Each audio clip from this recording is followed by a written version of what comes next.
Yes, tutandike ngenda kubeera nga nkulaga mbadde nina binkyaterezaamuko naye kati ndowooza ndi okay.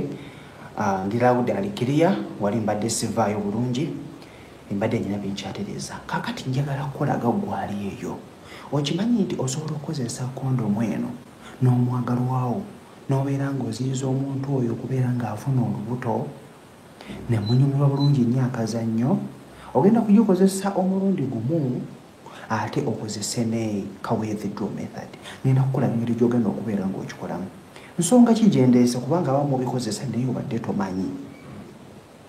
Ojja kutuuka ekiseera ogamba nze kagudde kakati kankozese ku ki tubikolerewo nga tebuli kondomu, naye olina bino okubeera ng'obimanyi. Ku ntandikwa ogenda kubeera nga okozesa kondomu mu ntandikwa nga wakatandika okubeera nga weegatta n'omuntu. Yambala bulungi nnyo kondomu yo, omaliza okubeera ng'ogyambala, so making sure nti ogyambadde mu butuufu bwayo. Bw'ogiteekako bulungi nnyo, making sure nti nakirisi okozesa ekikabu ekiti. Akantu kano ka 200 mubeeramu obuntu oba buba 3.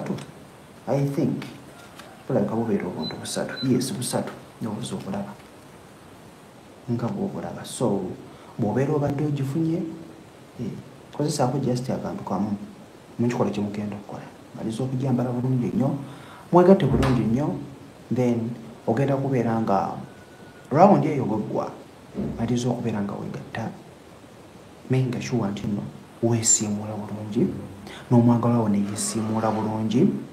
Bw'anamaliza okubeera nga yeesiimuula, naawe nga weesiimudde bulungi, omusajja buli kimu kiri okay, akusiimudde, then ogenda kutandika okubeera nga oddamu rawundi ey'okubiri.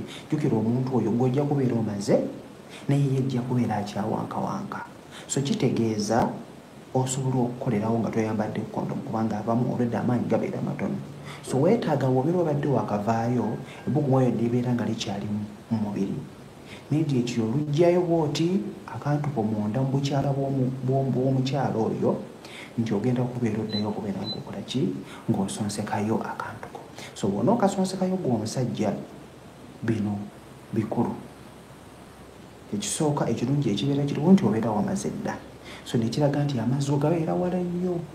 So omuntu oyo weegatte naye bulungi, ojja kwongera okubeera nga weegatta as usual. Bw'onoowulira ng'olaba amazzi gaagala kujja, sooka ojjeyo oddeko wabweru oba okozese ku mikono gyo oba okitegeera, obeere ng'oyisaako kungulu okwo, oyiseeko kajanjaalo mpola, oyiseeko ne ku bigaaga mpola. Bw'otyo kijja kubeera nga kikola ki nga kikuyambako mpola mpola. Kaakati bw'onoowulira ng'olaba amazzi gaagala kubeera nga gajja, ng'ojjayoko oyisaako kungulu. Bw'owulira ng'obuwubi bukutta nnyo, then ng'osirisaamu. So kijja kukuyambako. Kinjagadde okubeera nga nkulaga oyinza otya okubeera ng'okozesa kondomu ku first round, omakinga sure nti no mwesiimuula bulungi nnyo, era kinyuma nnyo okubeera nga okozesa amazzi amabisi. Okozesa amazzi amabisi, mwesiimuula bulungi nnyo, mubeere nga mudda mu rawundi endala. Ajja kumatira, naawe ojja kumatira, kijja kubeera kiwedde. Ojja ntamya essimuto, subscribinga obeera oli mupya, nja kufunayo kakadde era nga ndeetayo ko lesson zibona eno. Mulimu ababwagala kubanga okuyiga tekukoma.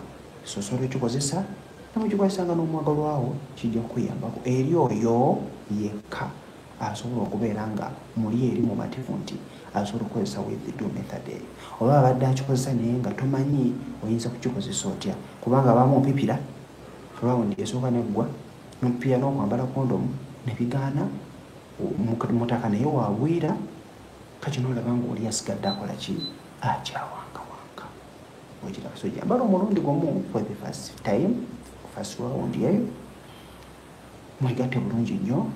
Bw'olaba nga tojja kumalako na rawundi yakubiri ng'otaddeko kondomu kubanga gy'oyongera okugiteekako nakali amaanyi gabeera gakola ki gaggwamu naye mu ntandikwa esooka osobola ojjambala bulungi nefiitingako bulungi ebyo ebizibu byogenda okulaba mbu ate simenga kondomu simenga yavuddemu ate simenga neyeganire mu bukyala bwoli olw'ensonga nti amaanyi gaba matono ku lawundi esooka ojja kwesanga tosobola kugikozesa bulungi namuntu oyo okubeera ng'anyumirwa mbeere bulungi mbaagalayo